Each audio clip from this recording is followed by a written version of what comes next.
The Honourable Pete Hodson. Chairman, I think it's really good to be able to say something nice about the government and in particular about the ACT Party. It's a rare event and I think this legislation is a mighty fine idea. I'd like to congratulate the Minister and the Chair for it and I welcome its speedy passage. The origin of it is something I know a little bit about because we've had trouble with our capital markets for a long time. They've never been particularly deep. And we've had difficulties in many, many areas, especially in the private equity area. And when I was Minister of Economic Development, we established yet again a group to take a look at the issue of capital markets in New Zealand. And one of their recommendations was this, and I believe it actually made it, I could have my history wrong here, but I think it made it through to the government's attention, if you will, by way of the Job Summit immediately after the change of government. Whatever its origin and wherever it came from, it's a really mighty fine idea. It's not a new idea. There's a bit of a health sector bank that exists. It doesn't have, it doesn't go into the public to sell bonds. It doesn't raise money from mum and pop investors. But what it does do is that it keeps the transaction costs for some financial activities of DHBs lower than they would otherwise be.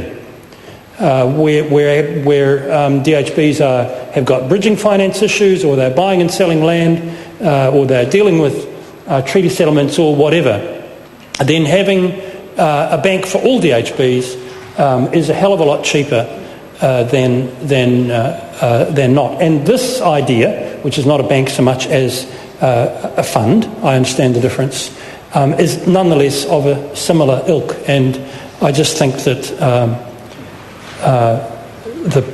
the government should be congratulated for progressing it. I could get sniffy about the delay. It really is quite a long time. And quite a lot of savings will have been foregone as a result of that delay. But if the savings are worth $25 million, and I understand that's the estimate, then that's $25 million of impost that does not fall on ratepayers around the country, and that's got to be a good thing. It's just straightforwardly a good idea, and I think it's one that's to be commended. Now, different local authorities behave differently. Some of them are well-to-do and some of them are not. So, for example, in Dunedin, Dunedin is characterised at the moment by an awful lot of local authority trading enterprise activity and by an awful lot of debt, some of it occasioned by the recent construction of the stadium. Indeed, pushing out that debt to a 40-year horizon instead of a 20-year horizon is currently being publicly debated by the good burghers of Dunedin. I think they won't. I don't think they'll do it. I think the interest costs are going to be just too high. But this bill, with this idea, takes their problem and makes it a fractional bit less. And it's really excellent. We've just heard from a city that's in incredible stress in the form of Christchurch. And so we heard the member for Christchurch Central tell us about what difference it'll make for his region and other regions. I mean, the next one up the line from Dunedin is Waitaki. They frankly don't have a level of indebtedness. They're really rather well-to-do, albeit rather small. So it will vary around the country. But nonetheless, it's a great idea. It does occur to me that there's no particular reason why the idea should stop there.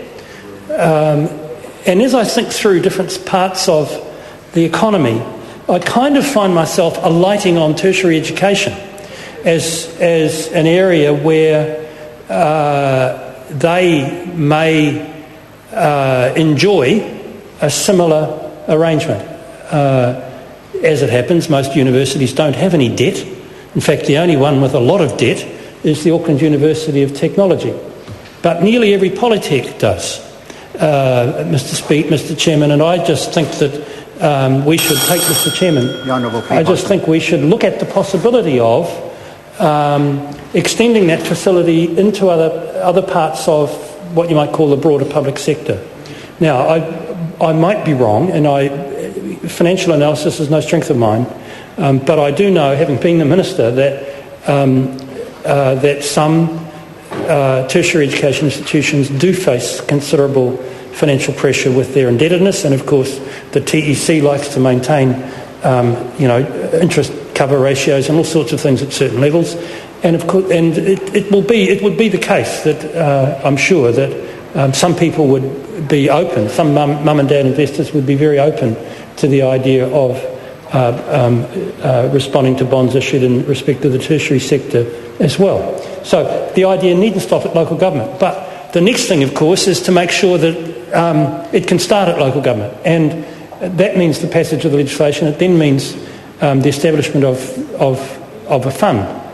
I don't know whether the government is going to put any more money into it, whether or not I think there's $5 million gone in. Yeah, I wonder. The minister's going to tell us? That's $5 million allocated.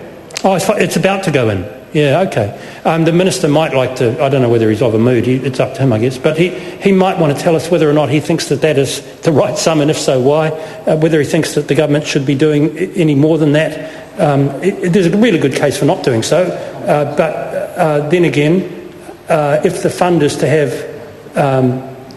is to be able to be administered, it's going to have to have some capital.